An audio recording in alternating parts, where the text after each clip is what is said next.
Joining us now, Don Calloway, host of the Caucus Room podcast and CEO of Pine Street Strategies, Republican strategist Susan Del Percio, and former Republican Congressman David Jolly. Both are MSNBC political analysts. This team, otherwise known as my Sunday family.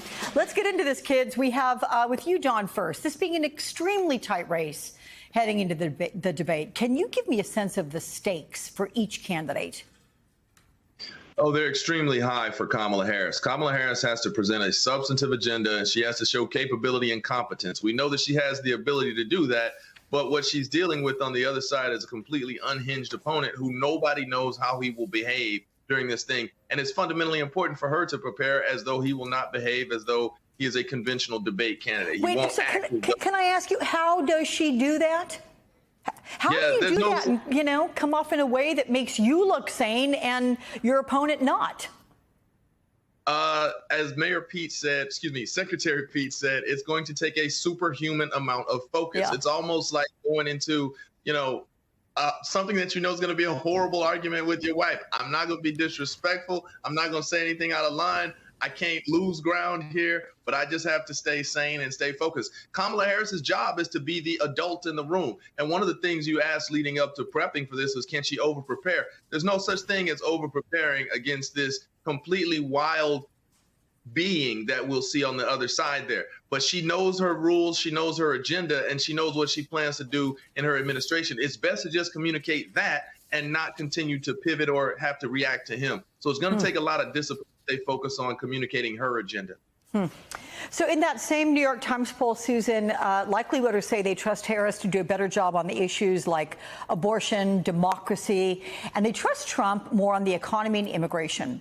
What are the key issues you think the candidates will have to hit to win or lose? And does each one have to discuss topics where the other one holds the edge? Well, the moderators will definitely bring up these topics. I don't think that either candidate will focus in specific answers, although Harris will more likely do it. What the candidates need to do is Trump to actually give information, which will be in stark contrast to Harris.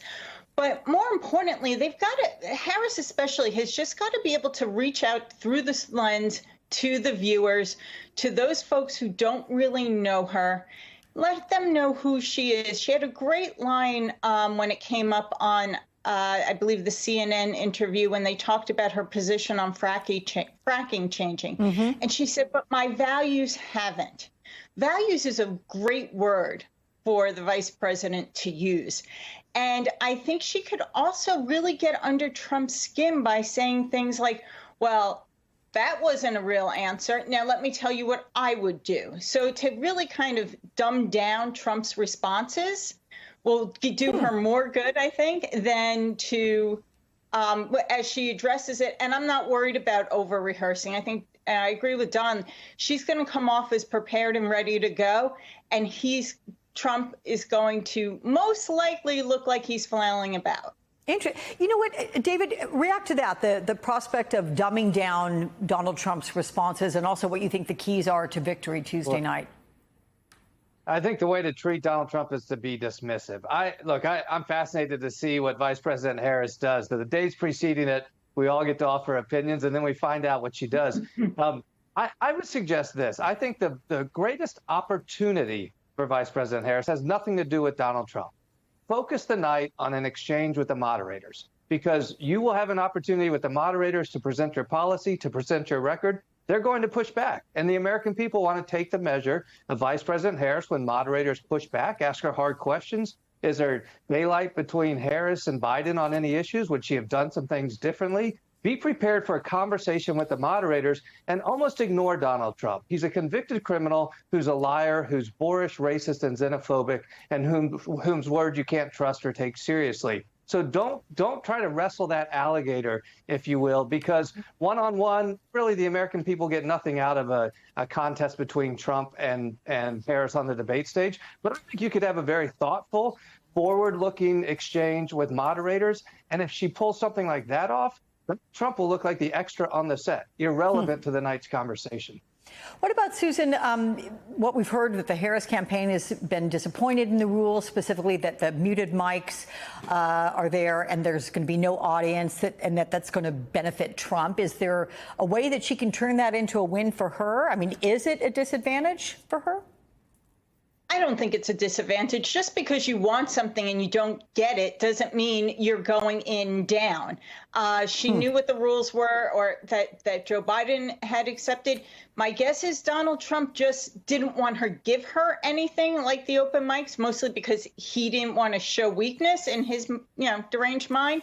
But none of this will stand in her way. She's much more prepared to deal with a change in traditional debate than Donald Trump is, certainly. So I think she goes in, when they made that announcement, she said, okay, this next, what do we do?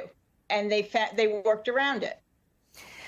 David, the New York Times has reported that in private, Trump has toyed repeatedly with dropping out of the debate, which is being hosted by ABC News. It's one of his least favorite networks, and that's their quote. Is there still a risk that he doesn't show up? What do you think? And then I'm going to ask you, Dawn, the same thing. What are the chances that happens? I think his narcissism will require that he's there. But I think the fact that he's toying with the idea suggests that he knows he has nothing to gain. Donald Trump is going to finish this race at 46 or 47%. There's nothing left for Donald Trump to do in the last 60 days except try to attack Vice President Harris in very vile ways. In Donald Trump's mind, oddly, as a candidate, he thinks if he's the one in the news cycle, he's gaining ground. That's not true. He has no ground to gain, but I think that narcissistic pull of him thinks if I skip the debate, I'll be the news story the next day, but he won't get anything out of it. Zero, nothing. And he also probably realizes, as Don said, that the upside for Vice President Harris on Tuesday night is just enormous to introduce herself once again to the American people. Okay, what do you think, Don, in terms of him skipping it? I mean, the narcissism aside, if David's right and he's going to get 46, 47% no matter what he does, why should he debate? Well, we've heard that not only does he want to potentially drop out of the debate, but he probably doesn't even really want to run in this election. His ego will not allow him to be beaten by a woman, to be beaten by a black woman, or frankly, to just look much worse on a stage than he will if he goes by the rules and if he behaves like a normal human being. And I think that David just spoke to a larger point that he and Susan have been making over the last several weeks since Kamala Harris has been named the nominee. Donald Trump is capped out. Donald Trump has hit his ceiling, and Kamala Harris has not hit her ceiling in a way that bodes well for her very well over the next 60 days and really badly for him. He has nothing to gain from the debate because he really has nothing to gain through the rest of the election. There is 45% of Americans who are steadfastly going to vote for Donald Trump. Kamala Harris's job is to organize Democrats, grow the size of Democrats before individual states' registration deadlines, and to work on those persuadables in the middle with everyday kitchen table issues that she can largely rely on her successors from the Biden administration, but also lay out a substantive plan, which we know Donald Trump's not going to do. But the big takeaway is that he probably doesn't want to debate because you're absolutely right. He's maxed out on his coalition. Okay, I'm going to ask each of you final thoughts on a Wednesday morning headline. Ladies first, Susan. Trump flails, Harris wins. Oh, that's a good one. Okay, David, your thoughts? Donald Trump largely irrelevant to the night. Woof. Okay, wrap it up, Don. Harris wins, but unfortunately not reflected in polling. Oh, okay. I think all very likely, matter of fact. Guys, good to see you as always. I look forward to next week when we can talk about what happened. Thank you.